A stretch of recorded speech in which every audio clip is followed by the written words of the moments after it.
Right now, your AI only talks to a terminal. One black window on one machine that you've got to SSH into every time. So today we're giving it a front door. And then immediately, we're putting a really good lock on that door because there's one mistake here that turns your private lab into somebody else's. Hey everyone, welcome back to the Smart Workshop. This is the last episode of Act 1. We picked hardware, we got a model running, we measured it honestly, and we learned how to shrink it. So today, we make it usable by you, by your family, from any device in the house, and then I'm going to break some bad news about the machine we've built. Now, let's start with the thing that trips up almost everybody. When you installed Ollama, it started listening on something called localhost, and localhost means this machine, and only this machine. It's the safe default, and it's why you can't reach your model from your laptop right now, even though both devices are on the same network. The model isn't hiding from you. It's just never been told it's allowed to answer the door. So changing that is one setting. You tell Ollama to bind to all of your network interfaces instead of just a loopback, and I'll put that on screen. And the moment you do it, every device on your home network can talk to your model over its API, which is exactly what we want. And it's also the moment to stop and be really clear about something. Do not expose this to the internet. And I'm going to say that again in a minute because I know how tempting it is. So here's how it goes. You get this working on your LAN, it feels great, and you start thinking, well, wouldn't it be nice to use this from the coffee shop? And the fastest way to do that is to open a port on your router and forward it to this board, so please don't do that. Ollama's API has no authentication in front of it by default.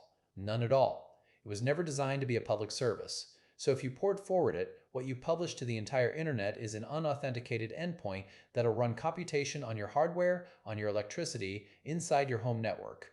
And scanners find these things in hours, not weeks. People will use your board to run their prompts. And honestly, that's the good outcome. The bad one is that a box on your home network is now a foothold for somebody who wants to look at everything else on it. So, LAN only, full stop for now. And yes, there is a right way to do the coffee shop thing. It's a private network tunnel, a mesh VPN, where your phone joins your home network securely and nothing is ever exposed. It is not port forwarding, and we'll come back to it. All right, with that established, let's go and build the front door. We're going to use Open WebUI.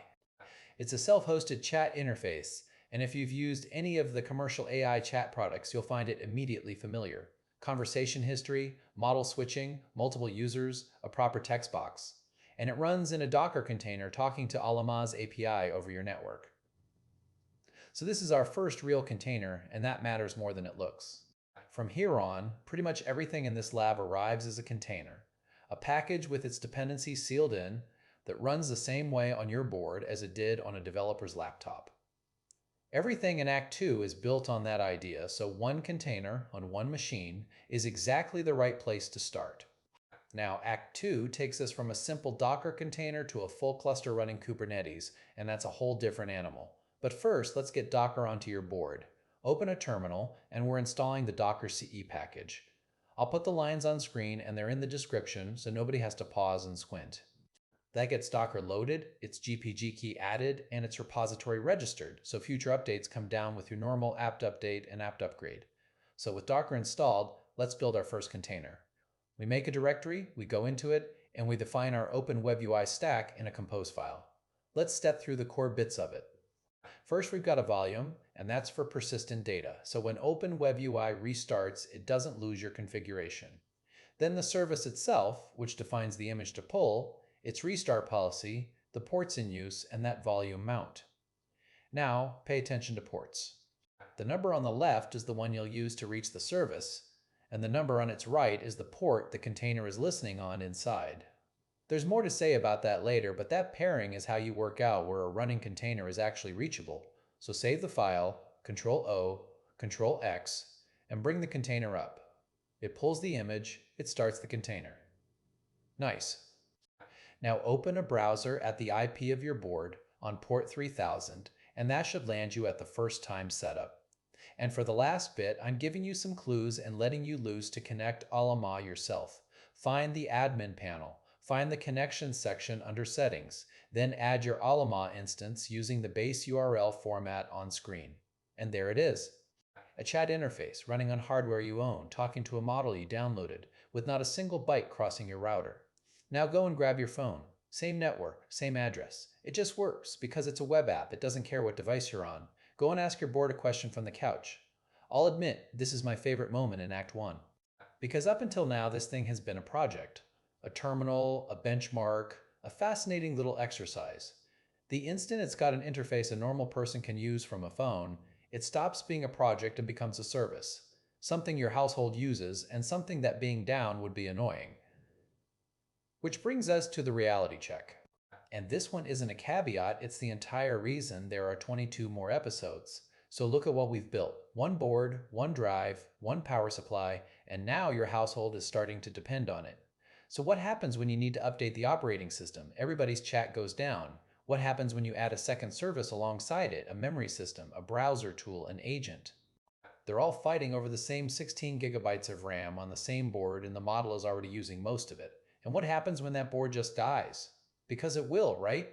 Something in this room is going to fail, and if you're mid-conversation when it goes, that conversation's gone, and the service goes with it until you notice.